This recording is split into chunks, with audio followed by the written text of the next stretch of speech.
What's going on, everybody? Welcome to another episode of Gaming with the Bros Cast. Hello. Episode number 82.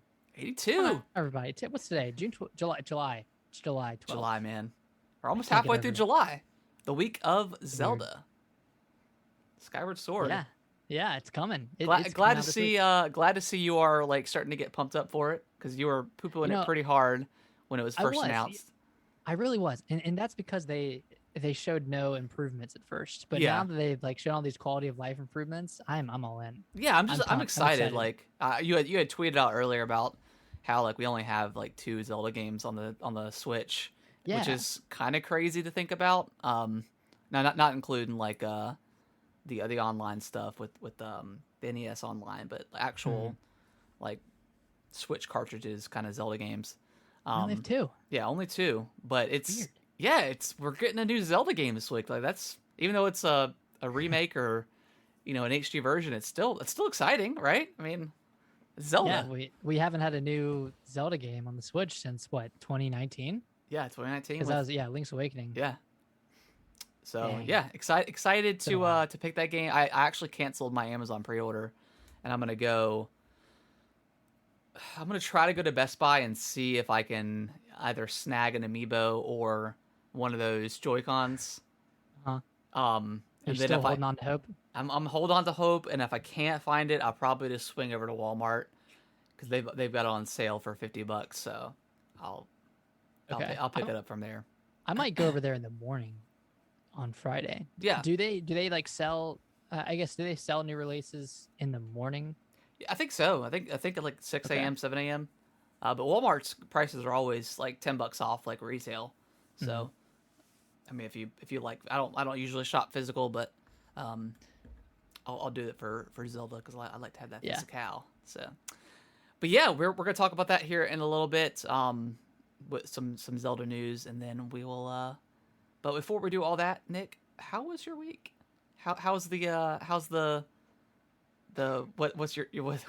what's it called? Whole30? Whole30. There you go. How's that going? I've got an update, and it's not a good one. We quit. It was day 18, and I was just like, why are we doing this? Like, I feel good. I feel better. Yeah. But I'm feeling guilty even thinking about after Whole30 and like moving on to non-Whole30 foods. And I was like, that's not a good relationship to have with food. And it was just a bad time. It's the middle of the summer. It's a fun time. So me and Alicia took an oath to. So you quit. You just ate like 3 cheeseburgers and you got shit-faced drunk. One of those is true. We're gonna try it again in early next year, like during the winter. When no one's really doing anything. Yeah. But no, we stopped and we kind of we're changing the way we're thinking about food, where we're just not going to go out and eat as much. We're not going to have as much fast food. And if we do go out, we're going to try to like have one healthy meal, one unhealthy meal. So kind of like switch off. Did y'all eat a lot of fast food before? Not really. Like we kind of started on a slippery slope, but mainly just on the weekends. Like we buy food for the week and we cook it.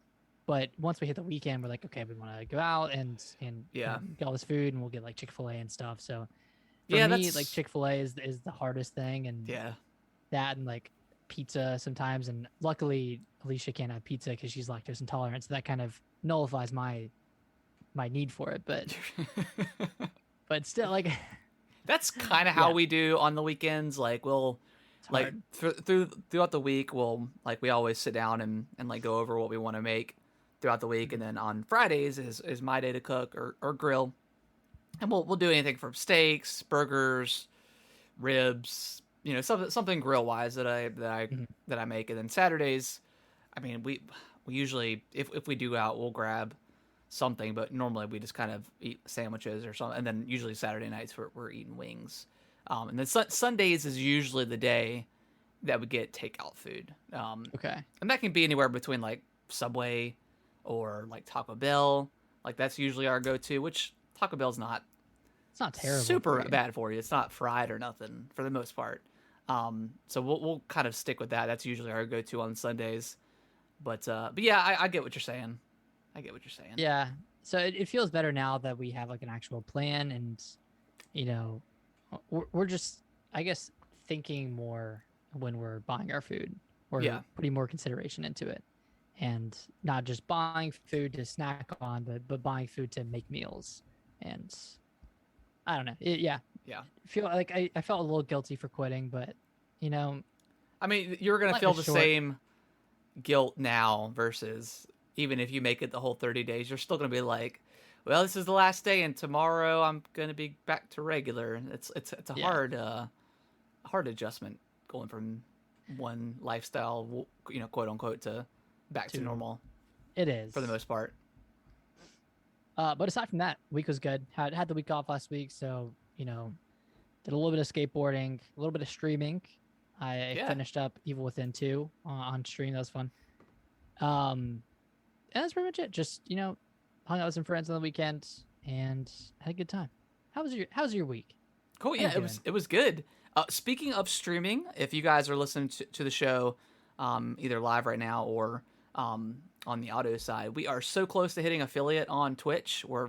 We've hit our like 50 followers, all that good stuff. I think we have to average 3 viewers a stream now or something. So we're so close. So if you guys could drop that follow for us, and then just tune in every once in a while. We'll probably doing a lot more streaming, just in general, with Nick, especially since you've been playing some more games and stuff like that. We'll probably do streams other than just the podcast. So look forward to that. But yeah, we should. Sorry to cut you off, but good. We should try to do like a Skyward Sword stream or something where maybe you could stream it and I could be on with you, and yeah, that'd be cool. I'll be playing at the same time, but we'll just talk about it. I don't know. That'd be kind of cool. Fun. Yeah. I don't know if I have the setup to stream a Switch game. I might need some more stuff for that because I really just stream from the Xbox. I don't know. Yeah. You would need some sort of capture card. Okay. Yeah, some sort of capture card. Gotcha. Yeah. But I mean, you can find pretty. You don't have to necessarily get like the expensive one. There's, I don't know, Amazon something. I'm sure you can find something on there. I know the one I use is Elgato, but that thing is. Gosh, I started trying to stream like 6 years ago. So I've had mine for a long time, and I'm thinking about upgrading. So we'll see, but yeah, that'd be a lot of fun.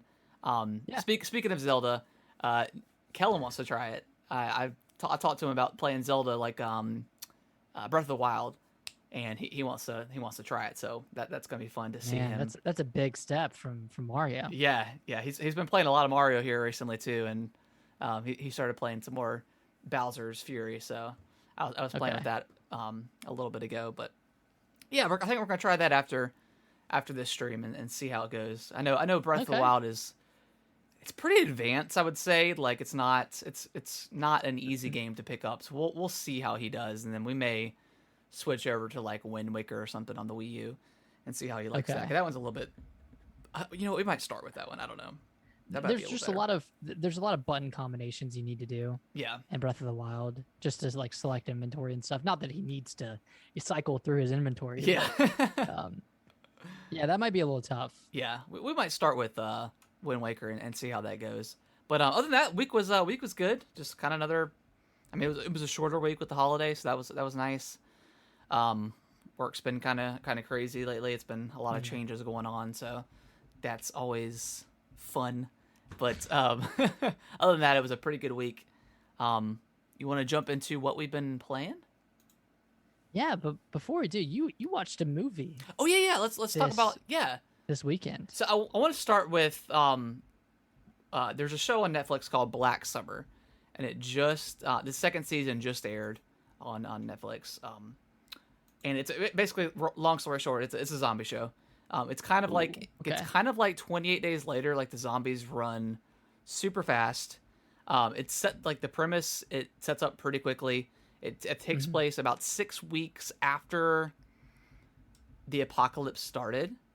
or after like the infection started and it started to like get rampant, and militaries had to swoop in and kind of try to extract people and stuff like that. So it's 6 weeks after that started, and it kind of Okay. revolves like a cast of characters, and it establishes the rules of the show pretty quickly. Like it's like if zombies, if you get killed, regardless of you've been bit or not, you turn into a zombie immediately, like within seconds. So it's really cool because when the humans are killing each other,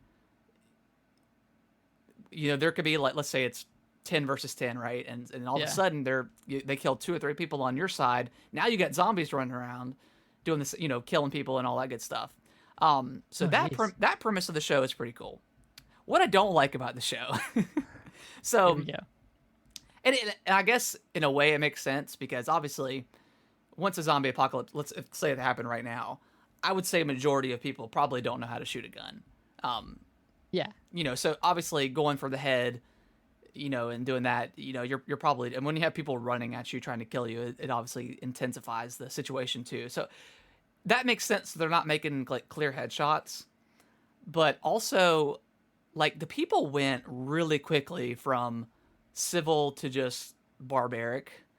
There's Too even like quickly. Okay. there's even like one scene or one episode which it's kind of like a set piece, but the main characters are making their way through this school, I think is what it was, and there's like these 10 kids that are like trying to kill them. Like it's 6 weeks from going for kids going to like kill them. It's a little No, that much. wouldn't happen. And then like also, I mean, obviously, in most zombie movies, people make pretty stupid decisions, but in this show, they really make some super super stupid decisions. Like it just, if they would just stop fighting, like that would be it. There would be, and obviously they do it to push the show, to push the plot. And I understand it, Right. but it just doesn't make a lot of sense at the end of the day. And there's even like at the very end of the second season, the main character makes a really stupid decision, and it's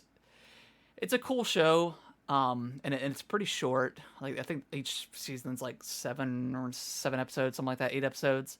Mm. So it's not a huge investment, but man, do they make some really stupid decision, and it almost kind of takes you out of it, which sucks because I really enjoy like zombie shows.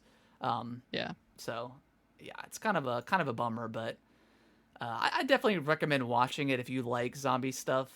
And it's not super super gory. So if you're kind of into more of that aspect of zombie stuff, you're probably not going to like it as much.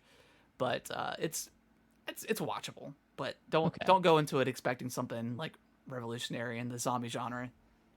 You've got me sold on it. So also speaking of zombies, Resident Evil dropped on Netflix this week. Yeah. Infinite Darkness. Yeah, it's like it's a Netflix original, like anime style Resident Evil. So if you're like familiar with the other Resident Evil movies that are animation, it's exactly like that, and it's 4 episodes.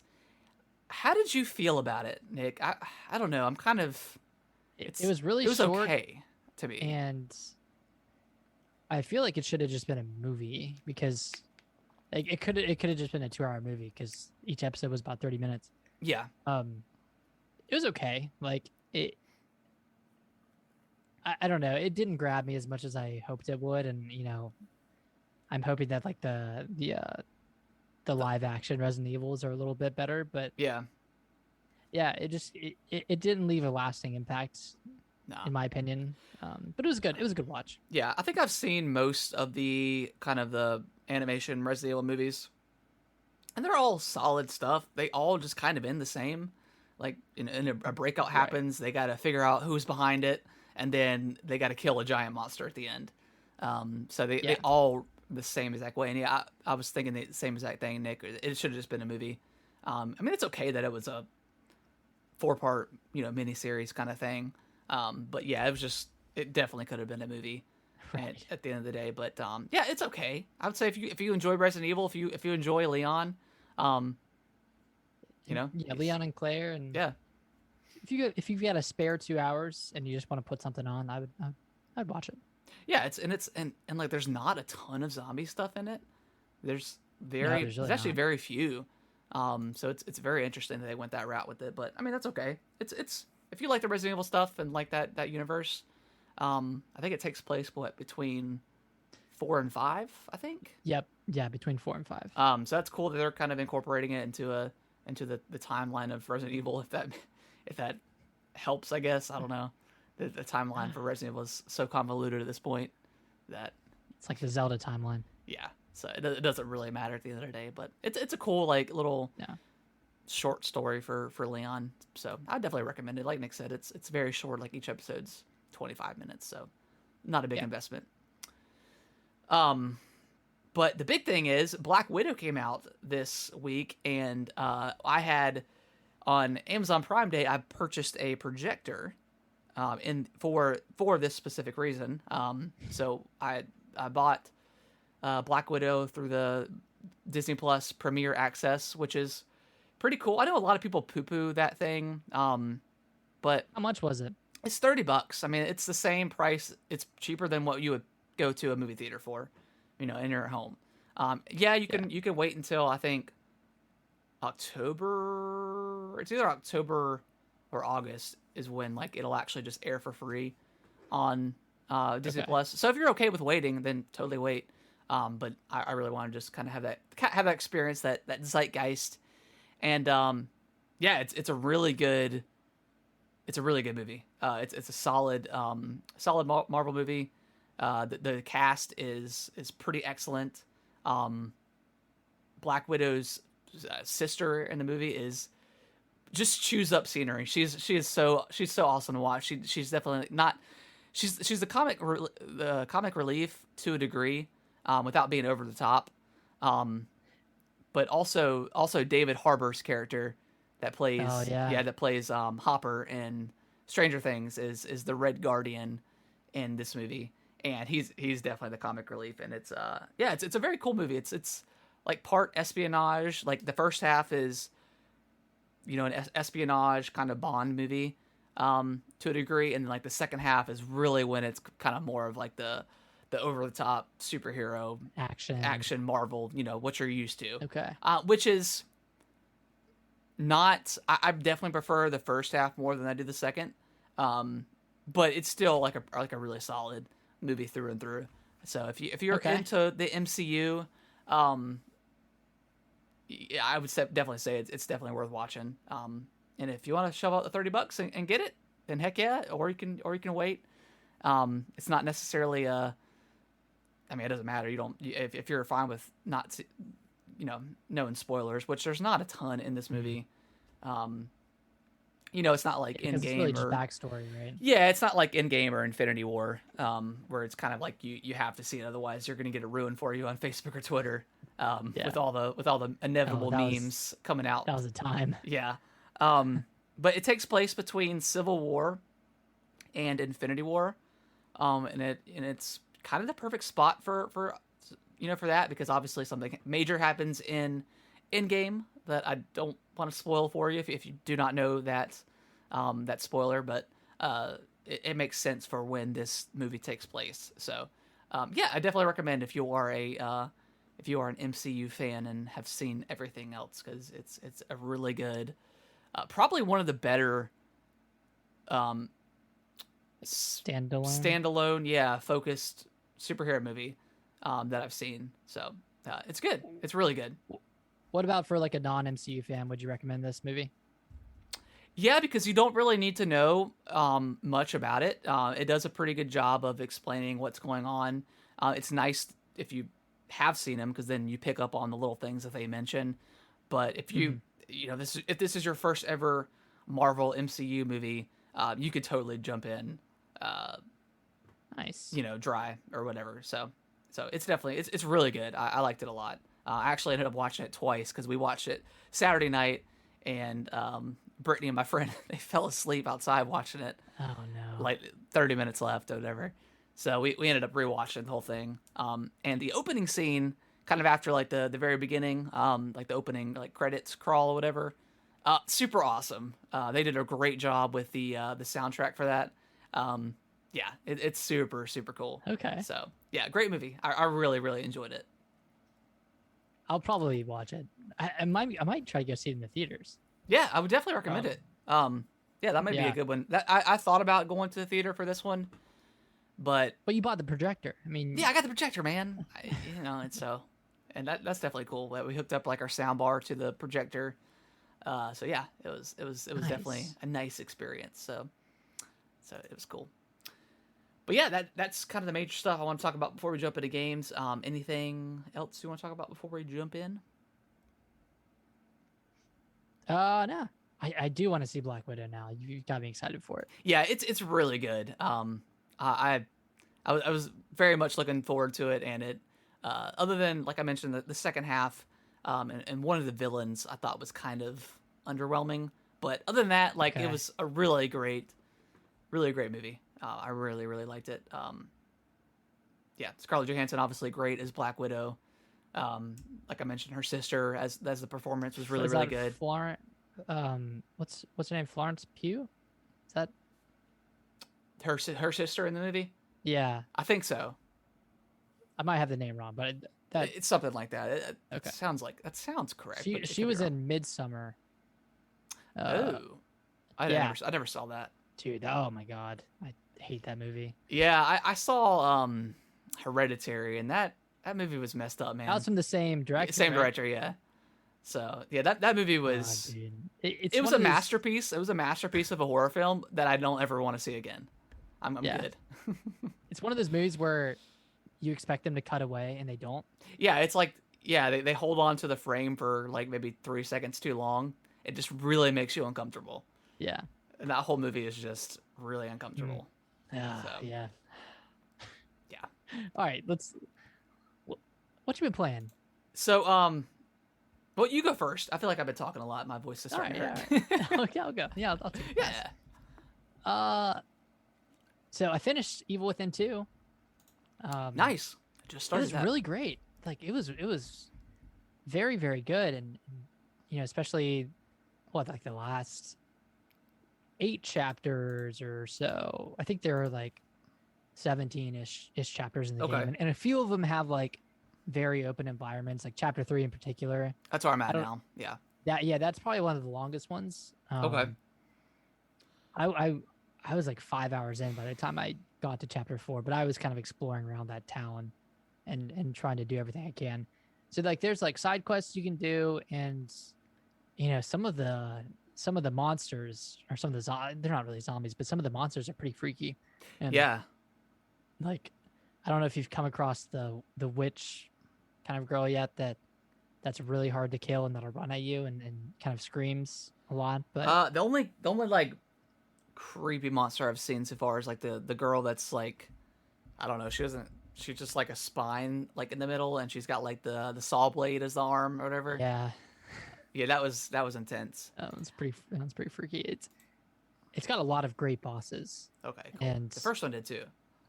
yeah, and it kind of calls, well, not to get spoilery, but there are some callbacks Okay. to previous bosses in this game. Cool.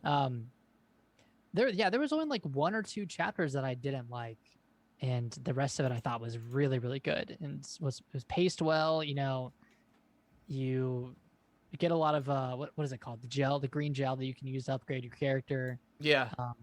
You get a lot of parts that you can use to upgrade your weapons, and it kind of like rides a line really well of you feeling like you're about to run out of ammo, but you never truly do, Okay.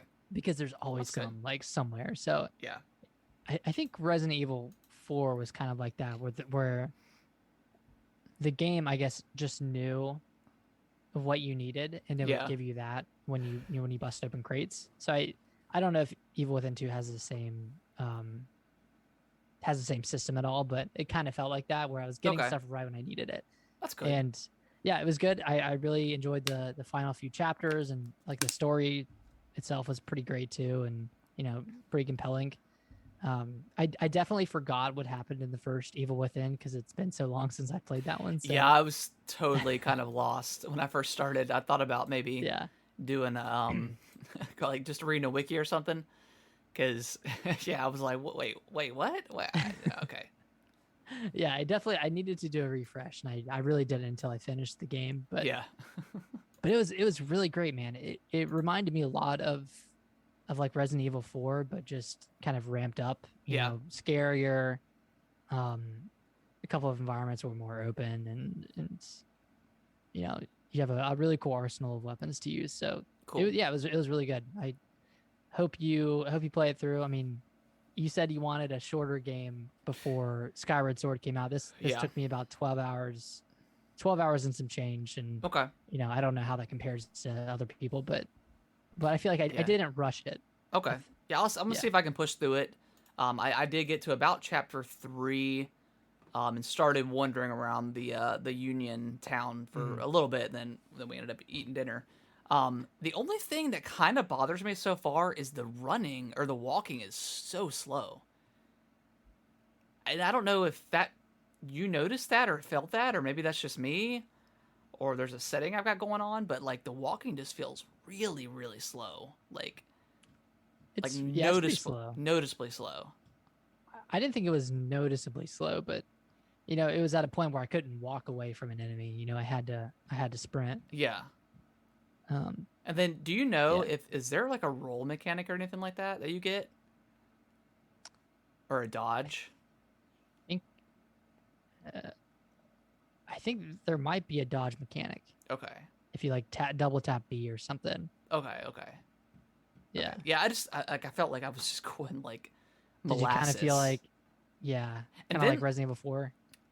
No, like Like Resident Evil slow. 4 felt. Well, I guess that is pretty slow. It's pretty clunky. But And then I don't know if you messed around with the frame rate or not and like unlocked it. But I started the game off with the unlocked frame rate. And then I dropped it back down to locked 30, and like the game was just like it went like sub 30. It was kind of bad. So I had to go back to have it unlocked, and then it was super smooth. So it was weird. Mine played great. I guess I did unlocked because it felt like it was at 60 or at least close to it. Yeah, I think it asked you whenever you first start, like when you boot it up for the first time, it asked you if you wanted to unlock or not. So you probably did.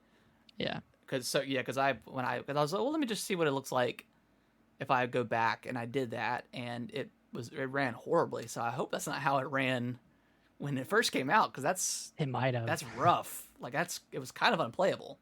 Well, actually, I remember playing like the first 2 chapters on the base Xbox One, and it played pretty well. Like Okay. It wasn't bad. Maybe it just had an So- issue when it was switching over. Yeah. But it was maybe 20 seconds. I allowed it to do it. Then I was like, oh God, let me go back. But yeah, it's super. I like it so far. It's just. I mean, it's kind of one of those Resident Evil 4 esque games. So if you're into that, definitely recommend it so far. So it's good. Definitely atmospheric. So It's also on Game Pass. Yeah. I tweeted this out today, but this is one of those games where I might not have played it if it wasn't for Game Pass. yeah, I don't think I would either. I'm glad I did. Yeah, I So- don't think I would play it either. So, I guess I'll just talk about Mass Effect 3 real quick. I've ended up finishing it. What a game, man! What a game! What a series! Just what a collection! So how was the ending? Did they retcon the? Well, I guess I won't don't spoil it, remember but- exactly. So the ending because you get 4 options pretty much, and I know the 4th one was put in as DLC to kind Okay. of I don't know, just as the Amend. the director's cut or whatever. But the one that I chose, and I'm not going to talk about any spoilers, but the one I chose definitely fit the choice that my shepherd would make. Okay. I think it's not necessarily the choice you make, but the outcome of what happens to your character is what maybe people are upset about and why they hated the ending. And that's all I'm gonna say. But the what I chose felt like, and just everybody that I saved, throughout the galaxy and over the last 2 games, that's the decision that I think she would make in that situation. So, yeah, it's such a fantastic game. Like 3, I don't know, man. Like 2, I always thought 2 was my favorite, but 3 is really good. It's Wow. very close. And I didn't remember a ton of it, so I'm glad that I was able to go back and play that and refresh my memory because yeah, just the whole like ending of that game is fantastic. Just leading up to the final moments of that game, and then sadly enough, when you finish, there's like a director's or a developer's message saying, we put our heart and soul into Mass Effect, and there's more Mass Effect coming, and that was 10 years ago. So it's a little sad to see that. Oh, that was Yeah, that was in the original game. that was in the original game. Yeah, And more Mass Effect was coming at the time. yeah. And Andromeda did come out. It came out But in 2017, which I did oh, not realize. that's a long time. I didn't realize that it came out in 2017 because it came out right when the Switch launched. So I'm thinking that's probably why I missed it, because Zelda came out. My son was born, 2 months later. So I think there was just a lot going on, and obviously Zelda was a huge part of my life for those few months, leading up to my son's birth, and then obviously I had to put that in the back burner a little bit. But yeah, I think that's why I missed it, and then obviously, some of the podcasts that I listened to just kind of poo-pooed it. So I will definitely want to go back to Andromeda and play it, just because I love Mass Effect so much. But we'll see how it goes. I know it takes place in the future, so none of those characters that you have, for the most part, a lot of those characters can live that long. So we'll see. I'll definitely want to play it, and I'm excited for the future, man. I'm excited for Mass Effect because it's such a great franchise. So any particular reason you're not jumping into it now? Zelda. Zelda? I think, yeah, Okay. yeah. I think I don't know how long Andromeda is, because the last two games were over 30 hours for me at least for both of those, and then I think the first one was like maybe 12 or 13. The first one wasn't super long, and I also didn't do every single side mission in that, which I did for the most part in 2 and 3, just because like it's just a better game and more fun to play. But yeah, I'll probably pick it up after. Or go through it after Zelda once I'm done with that, because I knew I wouldn't want to start that because there's just no way I would be able to finish it in time for Zelda. So, and I really want to focus on Zelda too, because I've never beaten it, and I really want to just dive in and finish it. So This is the same for me, but is this the only 3D Zelda game you haven't completed? yeah, because I finished Twilight Princess. Yeah, that's the only 3D Zelda game. It was before that. It was Majora's Mask. I never finished it, and then getting it on the 3DS. Oh, that was great. I finished it. That game was great on 3DS. Yeah, it was. It was so awesome. great. It was awesome. Really wish they would just port that to Switch, just straight up port at this point. I'd be fine with that. I'd be happy with it if they just Ocarina of Time and Majora's Mask. Like they looked pretty good on the 3DS. Just up-res it a little bit and.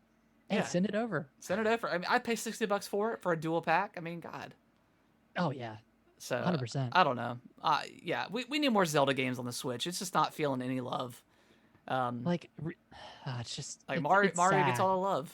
It gets all the love, which is fine. Mario's great, but you can play pretty much every 3D Mario on the Switch, aside from the Galaxy 2. Yeah, which is weird. Oddly, not there, but we've already had that discussion. But yeah, Mass Effect 3, absolutely fantastic. It was a great experience. So I am more or less done with Mass Effect for now.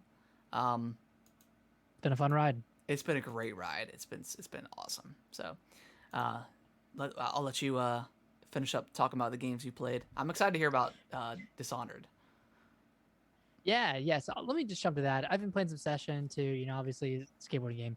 I think it's really fun. Like they've done a lot of work to it. The developers. Yeah. It used to be where if you ran into like a ledge or something, your skater would just collapse onto the ground. Weird. So it was really janky. Like if you kind of missed something or ran into like a wall or a ledge. But now they've done a lot of work, and it feels a lot better to play. And there's just so many settings you can tweak, like push speed, ollie height.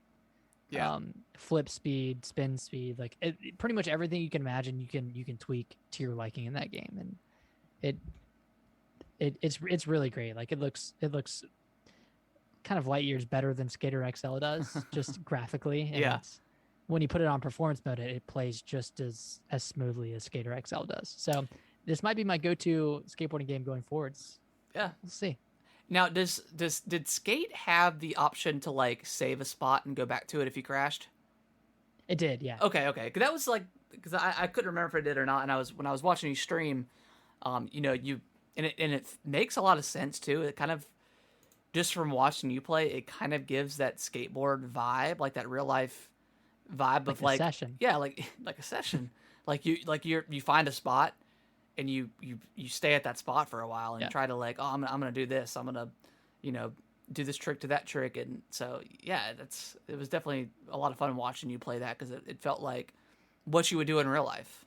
Yeah, and that's kind of, you know, this game is made by skateboarders, so they, I don't know exactly who, but it was people who love skateboarding and wanted to make a game, and you know, there's a lot more intricacy than what I showed on stream, but you can, like when you're filming, you can set up cameras, or not camera, you can set up lights and, you know, change the setting to night, and you can put up all these like floodlights around you and get these really cool shots. So it really does feel like a love letter to skateboarding, and more so than Skater XL, even though Skater XL is kind of more fluid to play. It feels more like Skate, where you can just, you know, go around a whole map.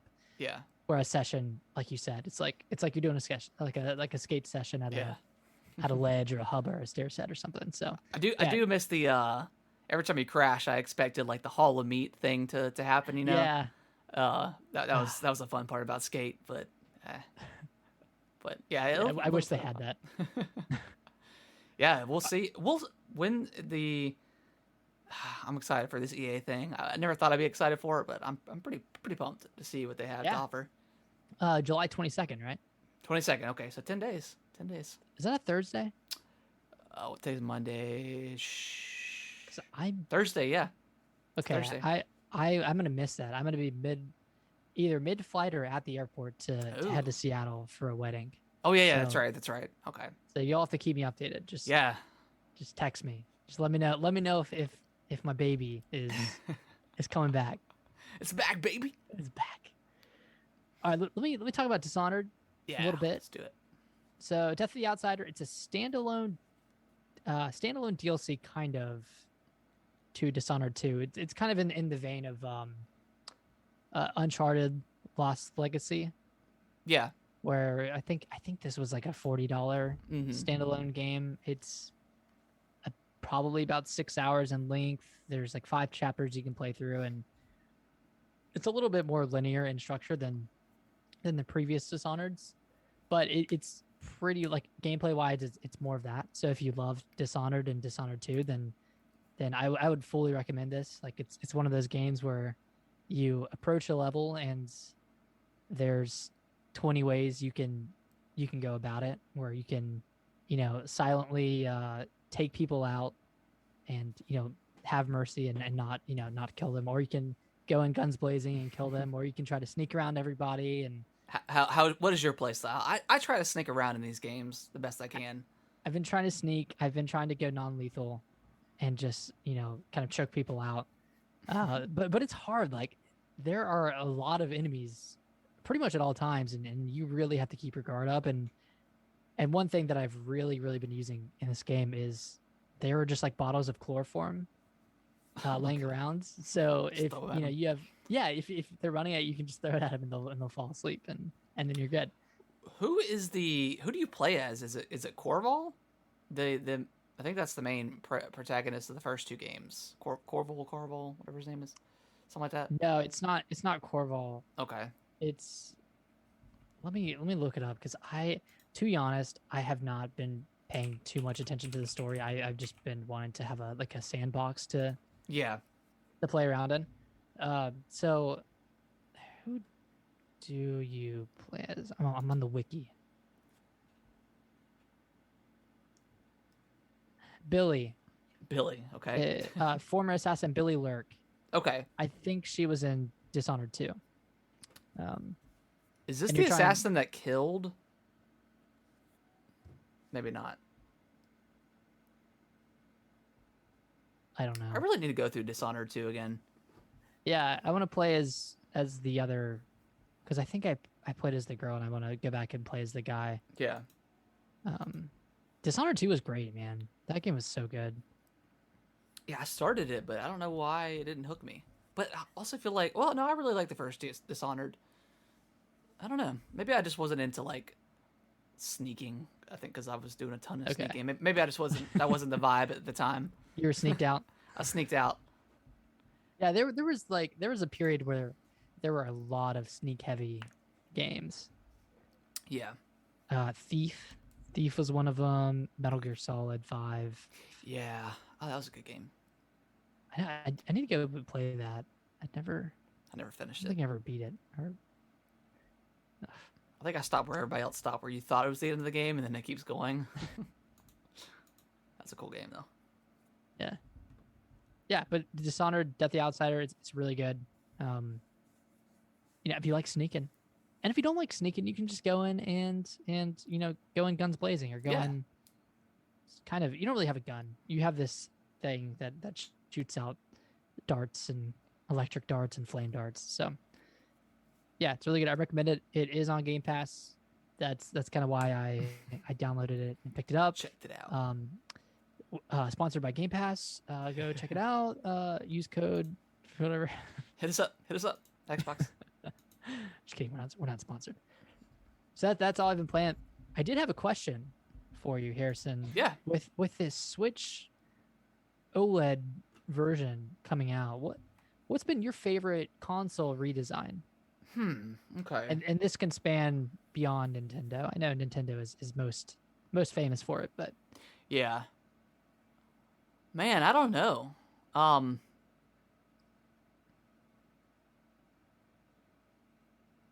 I never. So okay, Game Boy Color. That's my first like handheld. Then I got the Then I got the Advance. I never did have an SP. Me neither. And I didn't get a DS until a DS Lite. You never had the OG DS? I never had the DS Fat. I know you did. That was also kind of like Nintendo's ugliest console ever. Oh, absolutely. Like it looked like a prototype. They were like, let's put it out. Good enough. The DS Lite was really great. It was just like such a solid like design. Nintendo wise, I'm probably thinking the 3DS to 3DS XL. I thought that was a pretty excellent redesign. Not the new 3DS, just the 3DS to the XL. Well, the new 3DS XL, I guess, with the little nub on it. Oh, the nipple. The nip. That was going. That's probably my favorite redesign from Nintendo. If we're talking Xbox, I never Xbox One. I just stuck with the original base the whole generation. The 360, I did get the S, which I thought was a pretty solid console. And I think I still have it. It was black. And I think that's the only edition. Yeah, because I got that whenever I got Reach. You got that one? I got that one so I could leave the Xbox at home for you, and I got the. Oh yeah. I got the 360s and took it to college. Yeah, I haven't really got. I don't usually do a ton of iterations within like a console lifespan. Mm-hmm. But yeah, the 3DS XL is probably my favorite. The new. Yeah, because I had the base 3DS the base 3DS, and then when they announced the XL, it took me forever to find it too. I had to like go to like a GameStop like 30 miles away from my house or something just to pick it up. Oh jeez. But it was really good. I like nice. That. What about yours? Let's see. It's probably something in the DS line because I had the DS Fat, and then the lights, and then the DSi. Yeah, I remember that one. The internet one. The DS Internet. Yeah, that was a really solid. Did you still have that thing? No, I upgraded to the 3DS. Okay. There. Yeah, that DSi was like a really solid. It was like a matte color too. Yeah, it was pretty sleek. Yeah, because the DS Lite had like the shiny finish, Mhm. Yeah, the DSi had the matte. I And had the remember me and camera. yeah, in the camera. Me and Diego took you to GameStop that one night, and like that van followed us all the way into like the parking lot of like. You remember Oh yeah. that? Oh yeah. Yeah. Wait, did we go to the midnight launch of the We DSi? did, yeah. You really wanted to go.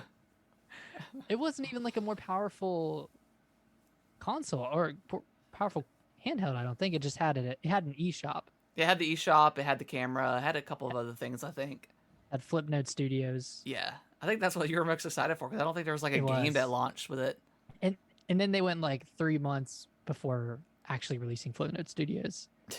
So, yeah, I really don't know what I additionally played on the DSi that I couldn't have played on the Lite. I don't remember there being a lot of people there. There wasn't. Yeah, I think it there was. I were think it was not a lot of like people. maybe 5 people, but still fun. Good old DSi. You know what? I think the DSi might be my favorite. That that was just, it was a cool looking handheld. It had a camera. Um, yeah, it had an online shop that you can use, Yeah, and I don't think the DS Lite had that. I think the DSi was the first to have it like a was. kind of a Yeah, shop, and it had like a lot of cool little like indie games, like a lot of kind of mini games on there that I really didn't have exposure to beforehand. yeah. So It was definitely a. it did introduce me to some games that I wouldn't have played Yeah, uh, without that. So I was really excited about the DSi. I know a lot of people probably were not too excited about that, but it was a cool upgrade yeah. going from the Lite to the DSi. I mean, you got all the DS family. You had the Fat, the Light, the DSi, the 3DS, And then the new 3DS XL. and the new 3DS XL. That's five, yeah. You dabbled, Wow. man. Anyone in the chat, what was your favorite console redesign? If I would have had a Game Boy Advance SP, that probably would have been my answer, because Yeah, I was always so jealous of my friends who had that SP. yeah. It was definitely cool, especially like because the Advance did not have a backlit screen, um, Mm-hmm. and the SP did, and that was what you could turn it on and off. So that was definitely, and it was so like unique too. It was like the. I mean, you could definitely tell that they were thinking about the DS, but that was like Yeah. the stopgap. Um, yeah, it was a very cool design. It was very, very. You could put it in your pocket. It was super portable. Probably the most portable. Yeah, probably the most portable console or like handheld Nintendo's had, other than the Game Boy Micro. I don't know if you remember that one, Nick. I do, yeah. Yeah, I still want one of those things. I think it's tiny. Yeah, they're super cool. Um, but yeah, lots of good iterations. Consoles not There's so a lot of much. It's more so with handhelds. Yeah. Like I don't really resonate too much with console redesigns. Yeah, the 360 Um, they had like the 360 Elite, which had the bigger hard drive, Right, and yeah. it was black. Um, and then But that was really it, right? yeah, and then they had the S that was black too, and it had I think it had a matte finish for that one. Mhm. Actually, I think there might, I don't know. There's so many different color schemes and stuff, but yeah, 360 had it. I like the 360S or Slim. The 360 Slim is what it was. Okay, well, I guess Okay. S, but that was cool. I always did like the PlayStation 2 Slim. Slim, yeah, That that thing one was beautiful. Cool. I actually still kind of want one of those. If I could ever find it for cheap, like at a thrift store or something, I'll pick it up. I always wanted the silver one. Yeah. Oh yeah. Yeah. Did the PS3 ever have like a redesign? Yeah, they had a Slim. They had one that came in like a matte finish. Okay. Which that's the one that I got, and then I traded it for the PS4. PS4. Yeah. Gotcha. So Huh. What? good stuff. Yeah, I wonder if we're gonna see a PS5 Slim, because that normally comes out within a year or two, right? Of the PC. Yeah, we the probably won't PlayStation see it till 2023. I bet. 2023. You think? Yeah. Well, Okay. I guess it did come out. Yeah, maybe we'll see it next year, like for the launch of like God of War or something. If that comes out in holiday next year, maybe that's when I'll Yeah. dive in. It seems like 2 years is kind of the mark where you have a more kind of consumer friendly, eco friendly console, and then 4 years is where you typically see like an actual upgrade in terms of like power or something like that. Yeah. Yeah, I would definitely like to Except for the see Switch. a Slim come out or whatever they're gonna call it for the PS5. So Yeah, I would love to see it, but who I knows? hate the PS5. It's so ugly. Whatever. I want it though, man. I do want it. I I don't definitely want it. care. I definitely want one, but I'll probably just end up waiting. Especially if it's a freaking OLED model, man. I'm like still. I'm not. I don't think I'm gonna get it. I think I'm gonna practice. I'm just gonna practice waiting, and I'm not gonna get it. Because there's gonna be like a 4K model next year, and yeah, I'm gonna probably be kicking myself if I get this one. Yeah, but then the first time you go to the store and you see it on the shelves, Nick, you're gonna. Well, want that's it. hey, well that's a problem solved because I'm never gonna see it on the shelf. This is true. Yeah, the scalpers will eat it up. Yeah. Yeah, I'm probably not gonna get it. I've been checking every day at Amazon for the. Well, if you've been checking every day, then it sounds like you're gonna get. It's okay, man. I'm gonna pre-order it, and then I'll probably change my mind. Well, you have a son that you can give your Switch to, so you kind of have a reason to get it. Yeah, I could sell it. I could if I got it and didn't want it, I could sell it for $1,000 and make a profit. I mean, I could be the very thing that I despise. I've become the what is it? You become long enough to see yourself become the villain or something like that. Yeah, you live. If you're the hero long enough, you live to see yourself become the villain. Oh gosh. Anyways. All right. What news we got this week? Not a lot. Nick, you wanna? Did we talk about the Skyward? No, we didn't.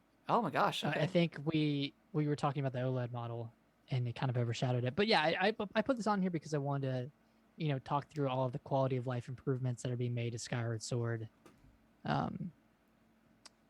One of the let's see, it runs at 60 frames per second now. Yep. This is the first 3D Zelda to run at 60 frames. It's crazy. Yeah, I thought that like Wind Waker at least ran at 60 on the Wii U, but doesn't it was 30. Really? No. Wow. Very interesting. Kind of weird. A lot at the beginning of the game, like the tutorial section, is streamlined where you're not getting talked at as much. That's good. Another big one is you can skip through dialogue, you can skip cutscenes.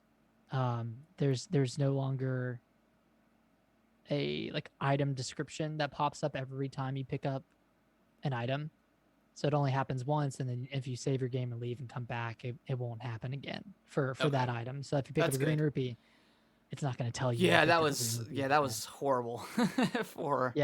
So yeah. What else they do? I think, and they didn't specifically say this, but it seems like, at least from the most recent clip they put out, that you can move the camera with the right stick instead of having to like kind of auto focus it like in like Ocarina of Time. Yeah. Okay, that's cool. I think you can move it with the right stick, and awesome. I don't know how that works with like with the sword play, since you control your sword with the right stick if you're playing with button controls only, but yeah, it might be as simple as holding down a button or holding down L, either to use your sword or to move the camera. So that's cool. I mean, that'll probably get tweeted out or something tomorrow, and they're doing this really weird where they're saving like literally the best information for last by talking about all these very welcome improvements. Well, I think it makes sense because I mean this got announced in April. I think it was February. In the February direct. Yeah. So I mean we're kind of just. I mean, I guess it's just part of the marketing cycle. They got to make sure we're still remembering it. Yeah, got to make sure that we know that it's a better game. There's autosave now, which didn't exist before. No, you just manually saved it. Okay. These goddess statues. Interesting. Okay. So it's yeah, I think that's all we know about. I might be missing something, but with all this with all these skippable cutscenes and being able to skip through dialogue, this might turn from like a 45-hour game to a like a 35-hour game. Yeah, maybe. With not having these item descriptions pop up. Oh, in Fee or Faye, I can't remember the name, but she doesn't pop up as frequently. It's more of an optional thing now. Cool. So a lot of improvements. This is like everything that people complain about, and they've fixed it all apparently. So I'm excited, man. I'm really looking forward to playing this. Yeah, I'm very pumped. I can't wait. Yeah. Before we stop with the Zelda news, Nick, do you think? Oh God, we're getting speculative here. Put on the rumor hat. Putting on the rumor hat. Do you think there's any more Zelda talk for the rest of the year from Nintendo? Besides from Breath of the Wild, do you think we get anything for 35th anniversary? We know what they said. But do you think now that Zelda's passing, do you think that we see? Well, I mean, like, what do you realistically think that if something were to happen, what do you think we'd see? I don't think we're gonna get any sort of remake at this point. Okay. Maybe I would at least want the Twilight Princess, and Wind Waker like combo pack. Because they've already done it on they've already put it out on the Wii U, so I don't think they can. Well, they can, but I don't think they can get away with charging $60 per pop. A pop for those games when they were on the Wii U, not too long ago. Right. So I'm thinking those two make way more sense as a dual pack than standalone. And then maybe they just, I don't know what they do with Majora's Mask or Ocarina of Time. Maybe they finally launched the Virtual Console, and maybe those are on there, as the 3DS version, right? I don't know. Who knows? Yeah, I think if anything, they would add Nintendo 64 to the online app and have those on there. Yeah, and knowing Nintendo, it would probably be the 64 version, because that's that's kind of the lowest effort. But relive the classic game that started it all and the way it was meant to be played. It's like, no, like this could definitely use a remake, or just at least the 3DS version. Yeah, but I don't know. I really don't think we'll see anything. Yeah, I don't think so either. Year, but I would love to be proven wrong. Like, yeah, I feel like at this point, like they really should just bring over Twilight Princess and Wind Waker. Because I mean, they could totally, like, if they were to do like a 35th thing for like September, like right around the Mario time frame, like they could totally have that as like their big holiday game. I mean, I know they got Pokemon, but and Metroid Dread and Metroid coming out, in August, but or October. I think I don't know. If anything, I hold high hopes, man. We'll maybe see those two games like early next year, and then see Breath of the Wild 2 later on in the year, so that there's enough of a gap between them where they don't like overshadow one another. Yeah, maybe they'll release it like on the actual anniversary of Zelda or whatever, or like around that time in March of next year. Like, sorry, we skipped a year, but on this 36th anniversary of Zelda. Yeah, I don't think we see anything else. I'll keep. I'm not gonna hold my breath, but I'll give a little bit of hope out there. But moving on from Zelda, Deathloop will be a PS5 exclusive until at least September of 2022. Now, why does that matter? Because Arcane Studios is the one that is making this game, and they are owned by Bethesda, which is owned by Microsoft. So there's not necessarily. I mean, obviously they can't make any announcements, but if it's a year exclusive, we'll probably see this at some point come to Xbox on Game Pass. Yeah, and this is in line with kind of rumors that we've heard of the game having a 1-year exclusivity and kind of Microsoft honoring that. Honoring that deal, regardless of like when the game came out. So and they probably had to. It was probably within some sort of contract. So it makes sense. This is we're probably going to see a similar situation situation with Ghostwire Tokyo Yeah. um, by Tango. That'll probably be exclusive for a year and then come to Xbox. I did watch a little bit of the state of play last week. For the most part, it was pretty kind of lackluster. Um, Mm-hmm. I don't know how I feel about Deathloop. I think it looks kind of boring. You think it's boring? Yeah, or maybe it just showcases really bad, but it looks like the movement and stuff and like just the first person aspect. It looks very stiff. And I know that's kind of like Arcane, like Prey and Arcane are kind of stiff. It's kind of Bioshocky as well. They're pretty. They're not Twitch shooters. They're not Call of Duty, not Halo, and I understand that. Right. But I'm sure it's gonna be good. But just what I've seen, it just looks very stiff and very kind of boring to me. And I hope that's not the case. And again, I'm sure it's not. I'm sure it won't be. Will be because Arcane is they make great games, but yeah, I don't know. It's not clicking with me. This game would be definitely, if I didn't have Game Pass, this would be a very huge incentive for me to get Game Pass because I think this would be a perfect Game Pass game. For me at least, I know that I'm gonna put on my freaking whatever hat from Xbox or whatever, but yeah, if this does come to Game Pass, I'll be super excited. But I don't know if I'll pay $70 for this thing, to be honest. Well, yeah, and it's kind of a tough sell because it's a roguelike or roguelite, kind of like Returnal. I think it looks much more fun than Returnal did, and after the 9-minute video, I was more sold on it after that than I was previously. Really? Okay. Because I was kind of tired of seeing it, to be honest. But yeah, I mean, like we've seen a lot of it, but we haven't seen a lot of it in succession or all of it at once. Yeah. And I feel like that kind of helped sell the game a little bit and helped convey what it was. Where I was worried about the roguelite aspect of it, and that was kind of remedied by you having like 2 to 3 lives that you can have per run, so you don't just die and you have to start over. And yeah, I'm assuming these, to beat the game, it's gonna take a couple hours because you're going through and fighting all these antagonists. Yeah, that was something I was worried about, and that's probably why I'm more excited for it now.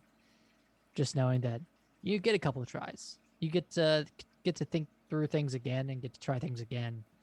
But like, yeah, I have faith in Arcane. Like I've never disliked a game that they put out, Dishonored and Prey. Like they're both great. So yeah, I wish I had a PS5. Yeah, I'll be interested to see the reviews and stuff coming out for it. But yeah, I'm curious about it, but I'm not sold. I'm not sold. So we'll see. We'll see what happens to it in a year if it comes to Xbox or not, and then I'll check it out. Let's see. Last one. Some Assassin's Creed news got leaked and then confirmed. I don't know if it's coming out this year. I think it's next year's game, but it's Assassin's Creed Infinity. And it's a live service Assassin's Creed game. Which perfect. Honestly, like Valhalla is almost kind of like a live service anyways, with the constant updates and like their kind of seasonal events and stuff like that. But this one it actually sounds kind of cool. So instead of like the game focusing on like a certain area, like it's famous for, like whether it's Italy or whatever, it's gonna like change and you'll go to different places. So if it's done right and there's a lot of content within those areas, it could be interesting. Yeah. Yeah. I know a lot of people were poo-pooing it, and rightly so. I mean, live service has kind of been incorporated to almost everything we play now, and I don't really like it. I know a lot of people dislike it. It just kind of adds that always online need when sometimes you don't necessarily want to be online. Outriders had kind of that weird aspect to always it. online. Yeah, type always of- online, which was weird because it definitely Yeah. didn't need to be for it just being like a co-op shooter. Um, but I'm optimistic. I really, really enjoyed Valhalla. I still got to go back and play the DLC, uh, but I really did enjoy that game. It was a little long, uh, Long, but long in yeah, I the tooth. put like 40. No, God, I don't know how long I put into No, it. you put longer than 80 that. maybe 70, 60 hours into that game.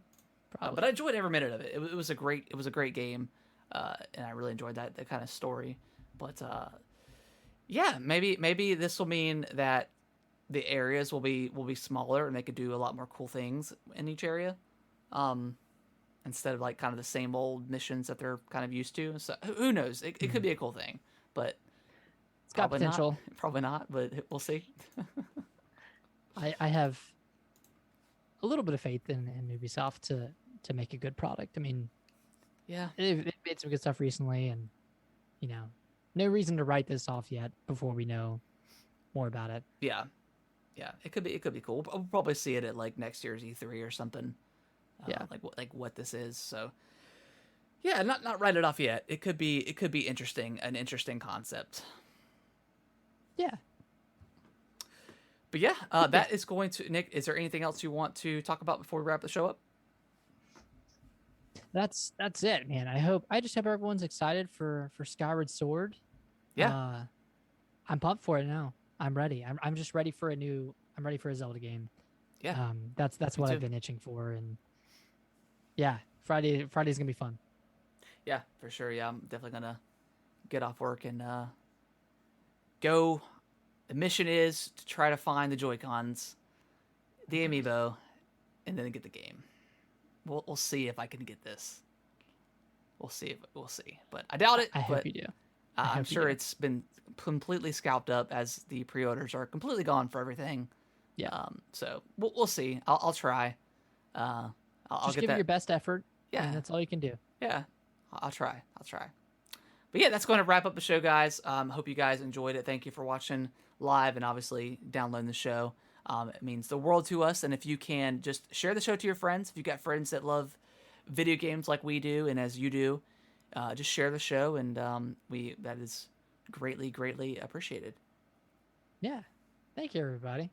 Yeah, we will see y'all next Monday with some Zelda talk, man. Some Zelda talk. Heck yeah, man. That's a good time. Yeah. Zelda talk. Good time. All right, guys. We'll see y'all next week. Bye bye. Bye bye.